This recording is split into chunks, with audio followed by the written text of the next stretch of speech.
어느 날 단계가 자욱한 작은 마을에서 토마스 홉스의 이론을 실험해 보려는 독특한 사회 실험이 시작되었습니다. 마을의 이름은 자연의 골짜기였고 이곳은 전체가 울창한 숲으로 둘러싸여 자연의 상태를 잘 보여줄 수 있는 시골 마을이었습니다. 이 실험은 인간이 정부나 사회 제약 없이 과연 어떤 모습을 보일지 탐구하고자 했습니다. 몇 명의 참가자들이 이 마을로 초대되었고 그들에게 주어진 유일한 규칙은 어떠한 법적 제약이나 지도자가 없는 완전한 자유 상태에서 생활하는 것이었습니다. 초기에는 모두가 이 새로운 자유에 신이 났고 각자 자신의 작은 터를 가꾸거나 공동의 공간을 즐기며 평화로운 삶을 누리는 듯 보였습니다.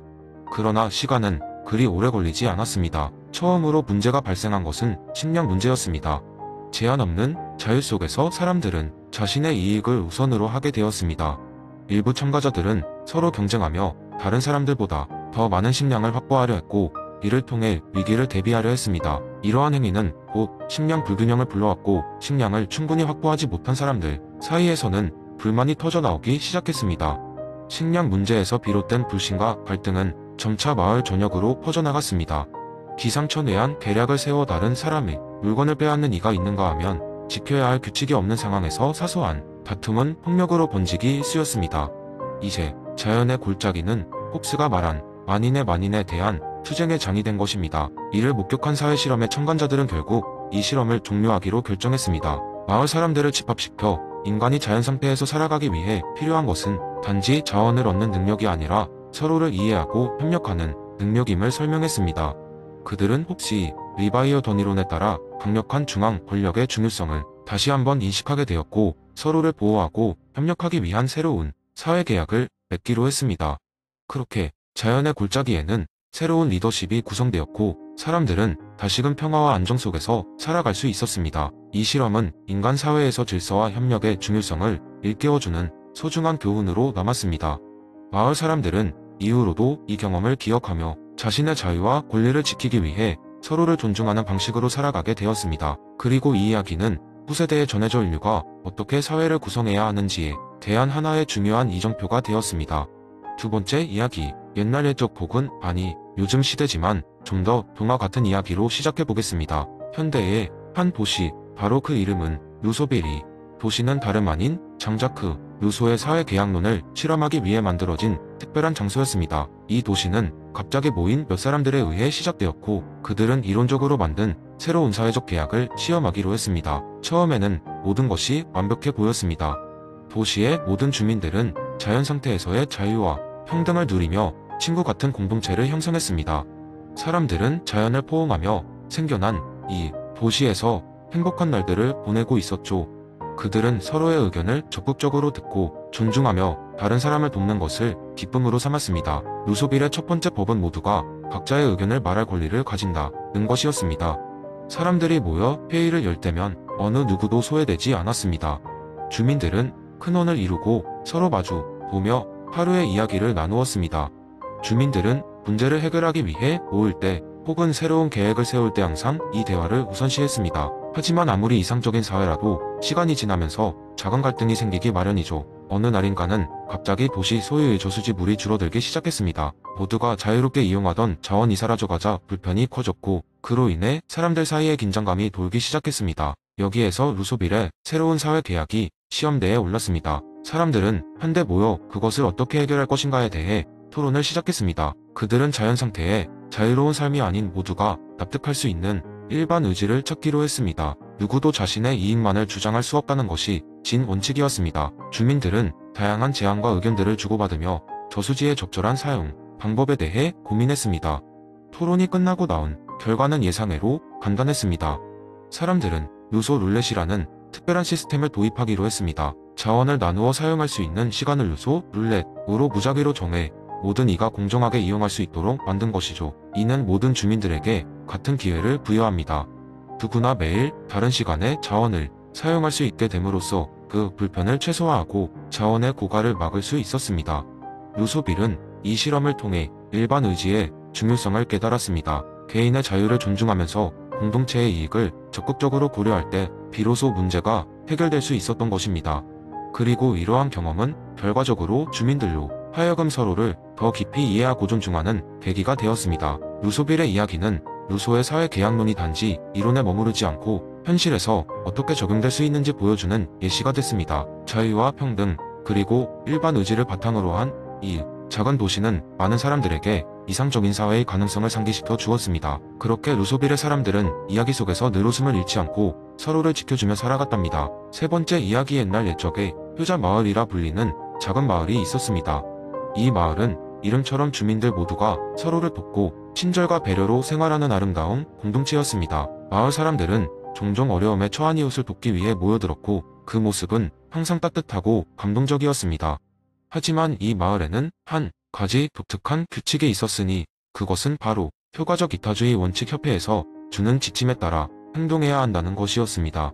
이 협회는 피터 싱어의 효과적 이타주의 이론을 바탕으로 구성된 자문위원회로 마을 사람들이 더 효과적으로 선을 행할 수 있도록 방향을 제시했습니다. 그들은 철저한 데이터 분석과 객관적인 근거를 바탕으로 마을 자원을 어떻게 분배할지 조언했습니다. 궁극적으로 마을의 목표는 최대한 많은 사람들에게 최대한 선한 영향을 미치는 것이었습니다. 이 마을에 사는 어느 날 한 청년이 있었습니다. 그의 이름은 제임스였고 그는 도움을 받기보다는 주는 것을 더 좋아하는 사람이었습니다. 제임스는 마을 밖에 새로 세운 도서관에서 일하며 사람들이 책을 통해 세상을 더 많이 배우고 이해할 수 있도록 돕는데 열정을 쏟았습니다. 그러나 그는 항상 더 많은 것을 할 수 있을까 고민했습니다. 마침내 그는 어떻게 하면 자신의 자원을 가장 효과적으로 사용할 수 있을지 협회의 도움을 청구하였습니다. 협회는 물론 제임스의 요청에 즉각적으로 반응했습니다. 그들은 제임스가 기여할 수 있는 여러 방안을 제시했습니다. 첫째, 그는 자신이 일하는 도서관에서 특별한 교육 프로그램을 만들어 마을 아이들에게 더 큰 교육 혜택을 줄 수 있었습니다. 이 프로그램은 도서관의 자원을 최대한 활용하여 아이들이 보다 창의적이고 비판적인 사고를 키울 수 있도록 돕는 것이었습니다. 둘째, 협회는 제임스에게 마을 내 저소득층 가정을 대상으로 하는 독서 장려 캠페인을 제안했습니다. 이는 단순한 책 기부가 아니라 마을 사람들이 자발적으로 책을 교환하고 서로의 경험을 나눔으로써 공동체적인 지혜를 쌓아가는 프로젝트였습니다. 제임스는 물론 이 제안에 기뻐하며 캠페인을 시작했습니다. 마을 사람들은 제임스의 노력을 지켜보며 감동했고 점점 더 많은 주민들이 이 캠페인에 참여하게 되었습니다. 캠페인은 큰 성공을 거두었고 마을 아이들은 물론 어른들까지도 새로운 학문과 인생의 지혜를 얻을 수 있었습니다. 이러한 변화는 가정 내 분위기를 개선했고 마을 전반에 긍정적인 영향을 미쳤습니다. 이 모든 것은 제임스가 효과적 이타주의 원칙을 그의 삶의 지침으로 삼았기 때문에 가능했습니다. 어떤 이는 말했습니다. 효자 마을의 진정한 힘은 한 사람 한 사람의 이타심에서 오는 것이지만 그들이 그것을 어떻게 얼마나 효과적으로 사용하는지가 더 큰 변화를 만드는 법이다. 제임스는 자신의 작은 행동이 얼마나 많은 사람들에게 큰 영향을 미칠 수 있는지 깨달으며 자신의 삶이 피터 싱어의 이론을 구현하고 있음을 자랑스럽게 여겼습니다. 그리고 이렇게 제임스의 노력과 협회의 지도 덕분에 효자 마을은 또다시 온 마을 주민들이 서로를 돕고 성장하게 함으로써 알맞게 이름 붙여진 마을임을 입증하게 되었습니다. 이는 마을 사람들이 자신들의 자원을 효과적으로 사용하여 최대의 선을 이루고자 하는 마음에서 비롯된 것이었습니다. 그리하여 이 이야기는 피터 싱어의 효과적 이타주의가 한 작은 마을에서 어떻게 실현될 수 있는지를 보여주는 아름다운 한 사례로 남게 되었습니다. 네 번째 이야기, 한때 깊은 필로소피와 뜨거운 토론의 중심지였던 어느 대학 캠퍼스에는 유난히 독특한 철학 동아리가 있었다. 이 동아리는 매주 모여 다양한 철학적 주제를 논의하고 현대의 삶과 연결 지어보는데 무척 열성적이었다. 그런데 이 동아리가 특히 유명해진 한 가지 이유는 바로 엘리자베스 벤스콤의 꽃갈 모자 사건 때문이다. 어느 날 동아리 회장인 철학과의 유진은 구성원들에게 엘리자베스 벤스콤의 고의 이론을 바탕으로 재미있는 실험을 해보자는 제안을 했다. 이론이 다소 무겁게 느껴졌기에 보다 친근하고 재미있는 접근으로 이 개념을 설명하고 싶었던 것이다. 유진은 동아리 회원들에게 각자 자신만의 고의성을 표현할 수 있는 방법을 구상해오라고 했다. 일종의 변장 혹은 행동을 통해 말이다. 일주일 후 열리는 동아리 모임은 평소와는 달리 기괴한 분위기로 변했다. 모두가 각양각색의 변장을 하고 온 것이다. 어떤 이는 수염을 달고 거북이인 척 슬금슬금 기어다녔고 다른 이는 종이 왕관을 쓰고 자신을 왕이라고 주장했다. 그런데 그 중에서도 가장 주목을 받은 사람은 바로 꽃갈 모자를 쓴 힐러리였다. 힐러리는 평범한 광대 모자에 밝은 색상까지 더하여 그날의 토론 주제였던 고의를 표현하고자 했다. 유진이 물었다. 힐러리, 도대체 그 꽃갈 모자는 무엇을 상징하니? 이에 힐러리는 미소를 띠며 대답했다. 이 꽃갈 모자는 내가 여러분에게 보내고자 하는 신호야. 보통 사람들은 꽃갈 모자를 보면서 그것이 단순한 광대의 모자라고 생각하지만 내 의도는 그 이상이야. 나는 이 모자를 통해 우리가 일반적으로 겪는 고정관념을 깨고 자신의 진정한 의도를 드러내는 것이 얼마나 중요한지를 보여주고 싶었어. 모두가 조용해졌고 힐러리의 발언은 그 자리에서 뜨거운 토론을 불러일으켰다. 유진은 랜스콤의 말을 되새기며 덧붙였다. 우리가 무심코 던지는 작은 몸짓 하나하나에도 각자의 맥락과 의도가 숨겨져 있다는 걸 잊지 말아야 해. 단순히 움직임이 아니라 그 속에 우리의 의도가 깃들어 있다는 것을 깨달아야 하지. 그날 이후 철학 동아리는 그들의 행위와 의도가 어떻게 교차하는지를 보다 깊이 이해하게 되었고, 고해라는 주제는 더 이상 어려운 철학적 개념이 아니라 일상의 각 순간을 특별하게 만드는 열쇠가 되었다. 유진의 기발한 아이디어 덕분에 엘리자베스 앤스콤의 고의 이론은 캠퍼스에 전해지는 재미있는 전설과 함께 더 많은 이들에게 알려지게 되었다. 그리고 꽃갈 모자를 쓴 힐러리의 모습은 이후 철학 동아리의 마스코트가 되었다고.